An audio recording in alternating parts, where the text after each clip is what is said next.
Good morning. তোমালোক সকলো ভালে কুশলে আছা ন?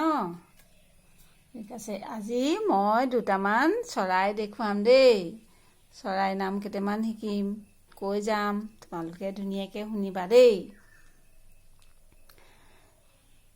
এতিয়া এইবিলাক পোহনীয়া চৰাই। আমি ঘৰত কি কি চৰাই পোহোঁ ক'ম দেই। পাৰ চৰাই, হাঁহ, কুকুৰা, এইবিলাক আমি ঘৰত পোহোঁ হয়নে? আমাৰ ঘৰত আছে। তাৰপিছত এইবিলাক আকৌ বনৰীয়া চৰাই, মানে এইবোৰ গছত, হাবিত গছত থাকে। চোৱা, ময়ূৰ চৰাই, ঘৰচিৰিকা চৰাই, শালিকা চৰাই, বৰটোকোলা। তাৰপিছত আকৌ এয়া দেখুৱাইছোঁ,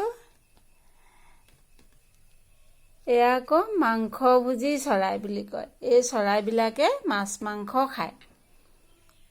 চিলনী, কাউৰী, ঈগল, শগুন।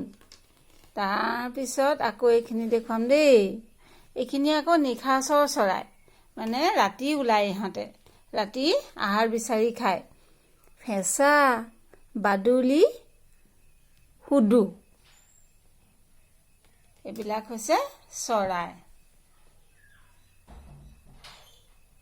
ঠিক আছে, মন দিলা নাই তোমালোকে? থৈছোঁ দেই।